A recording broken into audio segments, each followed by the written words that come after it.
Assalamualaikum warahmatullahi wabarakatuh. Selamat datang di Ruang Sinau. Berjumpa lagi dengan saya Rahmat Saifuddin, dosen pengampu mata kuliah aplikasi statistik. Nah sobat, pada video ini kita akan membahas materi tentang uji T2 sampel. Apa itu uji T2 sampel? Uji T2 sampel atau two sample t-test merupakan sebuah metode pengujian kebenaran atau kepalsuan sebuah hipotesis yang berdasarkan dua sampel. Berdasarkan hubungan antar populasinya, uji T2 sampel dapat digolongkan ke dalam dua jenis uji. Yang pertama yaitu uji T2 sampel terikat atau dependent sample t-test. Yang kedua yaitu ada uji T2 sampel bebas atau independent sample t-test. Dependent sample t-test atau uji T2 sampel terikat biasanya dalam SPSS diistilahkan dengan Pirate Sample T-Test, adalah jenis uji statistika yang bertujuan untuk membandingkan rata-rata dua grup yang saling berhubungan. Sampel berpasangan di sini dapat diartikan sebagai sebuah sampel dengan subjek yang sama namun mengalami dua perlakuan atau pengukuran yang berbeda. Biasanya pengukuran dilakukan sebelum dan sesudah treatment. Syarat dari dependent sample t-test atau uji T2 sampel berpasangan itu yang pertama adalah data harus berdistribusi normal. Syarat yang kedua yaitu kedua kelompok data adalah dependent atau saling terikat atau ada hubungannya. Yang ketiga yaitu jenis data yang digunakan adalah numerik dan kategorik. Untuk rumus uji T2 sampel berpasangan ini yakni menggunakan rumus T sama dengan X bar 1 min X bar 2 per akar S1 kuadrat min N1 kuadrat plus S2 kuadrat per N2 kuadrat kali 2R kali S1 per akar N1 kali S2 per akar N2. Contoh dari uji T2 sampel berpasangan ini misalnya kita punya sebuah hipotesis tentang laju pasien COVID-19 sebelum dan sesudah PSBB. Hampir sama dengan uji T1 sampel kemarin, bahwa di sini ada uji pihak kanan, yakni apabila batas penolakan berada di sebelah kanan, uji pihak kiri yaitu wilayah penolakan berada di sebelah kiri, dan uji T2 pihak yang menggunakan batas penolakan berada di dua arah. Jadi untuk metodenya atau persamaannya hampir sama dengan uji T1 sampel. Mungkin sobat bisa lihat penjelasannya di video yang saya jelaskan pada uji T1 sampel kemarin. Yang kedua yaitu ada uji T2 sampel berpasangan atau independent sample t-test. Independent sample t-test adalah jenis uji statistika yang bertujuan untuk membandingkan rata-rata dua grup yang tidak saling berpasangan. Jadi di sini tidak ada hubungannya antara dua grup yang kita jadikan sampel. Biasanya penelitian dilakukan untuk dua subjek atau sampel yang berbeda. Nah, dalam uji T2 sampel ini harus terlebih dahulu diketahui apakah variannya sama, yakni equal variant, atau variannya berbeda atau unequal variant. Rumus untuk mencari apakah varian berbeda atau sama ini menggunakan homogenitas varian. Homogenitas varian menggunakan persamaan F sama dengan S1 kuadrat per S2 kuadrat. Nah, data dinyatakan memiliki varian yang sama atau equal variance bila F hitung kurang dari F tabel, dan sebaliknya varian data dinyatakan tidak sama atau unequal variance bila F hitung lebih besar dari F tabel. Bentuk varian dari dua kelompok data akan berpengaruh pada standard error ya, nantinya akan membedakan rumus pengujian. Uji T untuk varian yang sama atau equal varian menggunakan rumus Pulet varian. Rumus Pulet varian yakni T sama dengan X bar 1 min X bar 2 per akar N1 min 1 kali S1 kuadrat plus N2 min 1 kali S2 kuadrat per N1 plus N2 min 2 kali 1 per N1 plus 1 per N2. Sedangkan uji T untuk varian berbeda atau unique varian menggunakan rumus Faraday variance, yakni T sama dengan X bar 1 min X bar 2 per akar S1 kuadrat per N1 plus S2 kuadrat per N2. Di sini bisa kita contohkan misalnya yang tidak ada hubungannya antara kedua sampel yang kita jadikan acuan, misalnya laju pertumbuhan pasien COVID di Jawa Timur dan laju pertumbuhan COVID di DKI Jakarta. Selanjutnya kita bisa membuat sebuah hipotesis bahwa laju pasien COVID-19 di Jawa Timur dan di DKI Jakarta ini bisa sama dengan, bisa kurang dari atau lebih dari, tergantung pihak uji T yang akan kita gunakan. Oke, misalnya kita buat sebuah hipotesis 0, yakni laju pasien COVID-19 di DKI Jakarta sama dengan laju pasien COVID-19 di Provinsi Jawa Timur. Selanjutnya kita akan melakukan pengujian di aplikasi SPSS.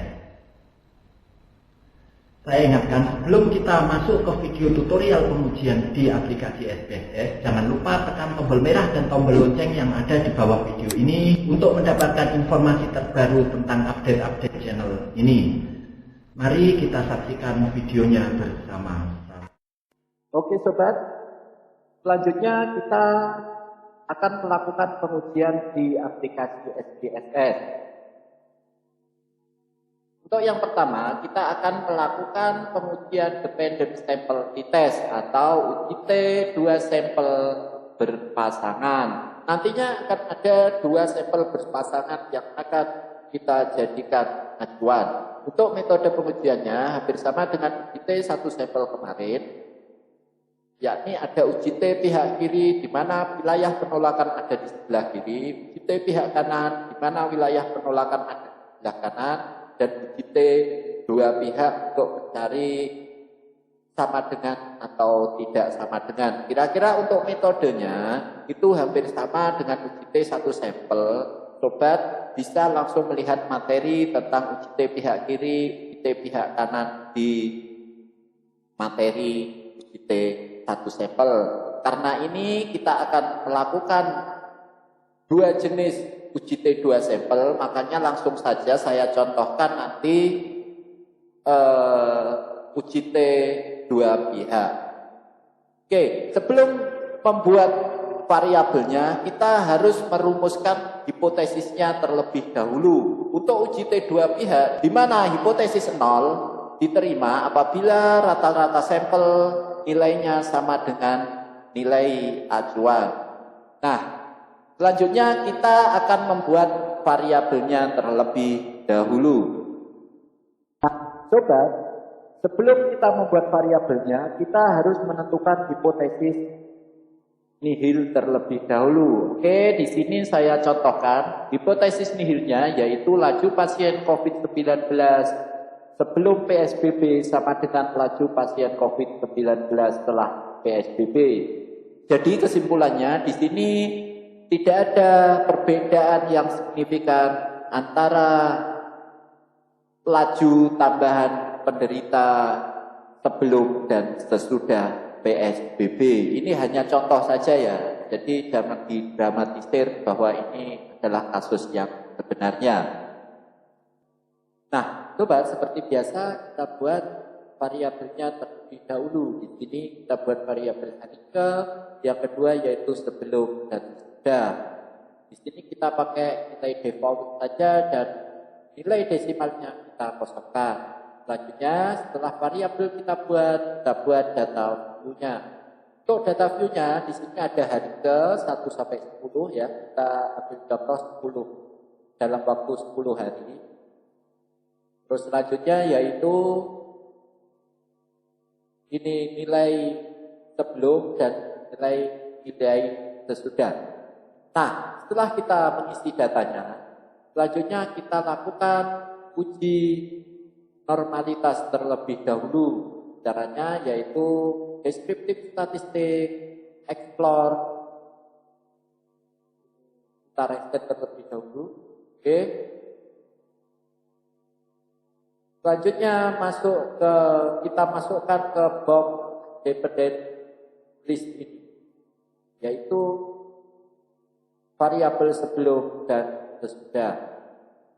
Nah, selanjutnya untuk menghasilkan output yang kita harapkan, kita lihat dulu ini statistiknya, yaitu kita biarkan confidence interval for adalah 95%. Maka di sini signifikansinya adalah 0,05. Oke, kita continue. Selanjutnya kita masuk ke plot. Plot di sini kita hilangkan tetap pada state and date, kita ganti dengan histogram, lalu kita pilih juga checkbox yaitu normality plot with time. Kita continue, kita oke. Hasilnya adalah seperti ini. Kita konsentrasi pada hasil uji normalitas. Oke, karena data yang kita gunakan relatif kecil, yaitu di bawah 50, kita menggunakan Shapiro Wilk saja.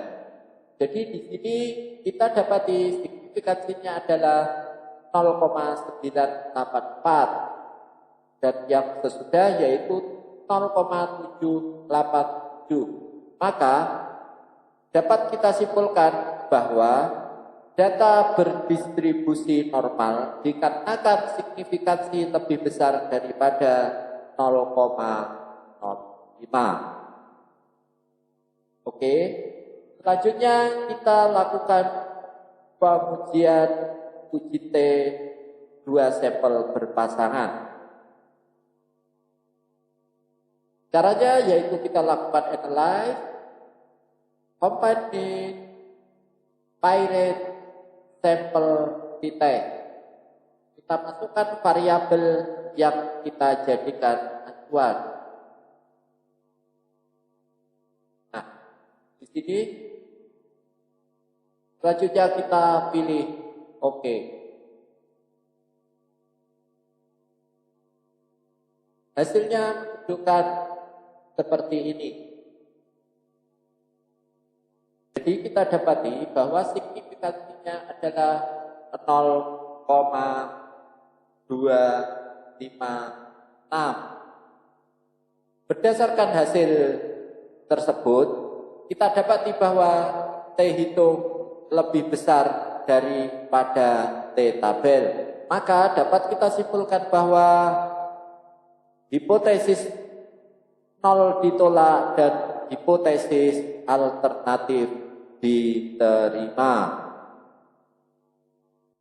Kita akan melakukan uji T 2 sampel bebas atau independent sample test. Perbedaannya dengan independent sample test yaitu untuk metode pengujian independent ini, variabel atau sampel yang kita jadikan acuan tidak terikat atau tidak ada hubungannya.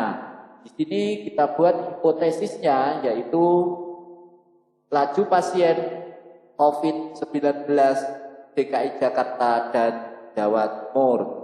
Untuk metode pengujiannya hampir sama, ada uji pihak kiri, uji pihak kanan maupun uji dua pihak. Untuk prosesnya sobat bisa melihat penjelasannya di materi uji T1 sampel. Oke, di sini saya langsung akan melakukan pengujian uji T 2 sampel bebas dengan dua pihak. Seperti biasa kita buat variabelnya terlebih dahulu. Kita buat variabel yang pertama yaitu laju ini menunjukkan jumlah pasiennya. Tipenya kita buat default saja. Jadi kita stop. Terus selanjutnya yaitu daerah. Daerah ini menunjukkan Jakarta dan Jawa Timur. Nah, di sini yang membedakan uji T dua sampel terikat, yaitu di sini kita membuat klasifikasi di value-nya. Pertama, kita buat klasifikasi yaitu 1. 1 ini menunjukkan DKI. Terus selanjutnya 2 ini menunjukkan Jawa Timur. Selanjutnya kita pilih OK. Nah, setelah kita buat variabelnya, selanjutnya kita masuk ke data view-nya. Nah, oke sobat, selanjutnya kita lakukan uji normalitas terlebih dahulu. Caranya yaitu sama seperti tadi, analyze, descriptive, statistik, explore, kita reset terlebih dahulu. Selanjutnya kita masukkan laju di dependent list dan daerah di factor list. Oke, kita pilih plotnya. Plot ini seperti biasa di steam and leaf ini kita unbox. Terus ini kita cetak di checkbox-nya. Sama di sini juga normality plot di tab. Oke, continue. Statistiknya confidence interval forming tetap kita biarkan 95%. Berarti signifikansi 0,05. Selanjutnya kita OK. Hasilnya adalah seperti ini. Kita konsentrasi ke test of normality saja. Oke, di sini menunjukkan kita pakai Sapirowicz lagi. Di sini menunjukkan bahwa signifikansi yang kita hasilkan lebih besar daripada 0,05. Maka dapat kita simpulkan bahwa data berdistribusi normal. Oke, selanjutnya kita lakukan uji T 2 sampel. Jadi kita close terlebih dahulu. Oke, selanjutnya kita lakukan independent sample testnya. Kita dapatkan hasil dari independent sample test. Kita langsung menuju signifikansi 2 tilde atau 2 tilde. Seperti yang saya jelaskan di materi awal pembukaan tadi, bahwa jika signifikansi kurang dari 0,05 maka terdapat perbedaan yang signifikan. Yang kedua, jika signifikansi lebih besar daripada 0,05 maka tidak terjadi perbedaan yang signifikan. Kita dapatkan bahwa di sini hasilnya adalah 0,016. Signifikansi 2 tilde kurang dari 0,05. Berarti dapat kita simpulkan terdapat perbedaan yang signifikan antara laju pasien COVID di DKI dan laju pasien COVID di Jawa Timur. Dengan kata lain, hipotesis 0 ditolak dan hipotesis alternatif diterima. Oke sobat, kurang lebih seperti itu tutorial yang bisa saya sampaikan kepada sobat semuanya. Sahabat, itu tadi video tutorial tentang uji T2 sampel baik yang berpasangan atau yang bebas. Apabila sobat masih kebingungan, silahkan menanyakan melalui kolom komentar di bawah atau langsung mengontak saya melalui kontak yang sudah saya berikan. Semoga apa yang saya sampaikan tadi bisa bermanfaat. Tak lupa saya ingatkan, patuhi 3S sesuai anjuran pemerintah. Selalu gunakan masker, sering-sering cuci tangan, dan social distancing. Terima kasih. Wassalamualaikum warahmatullahi wabarakatuh.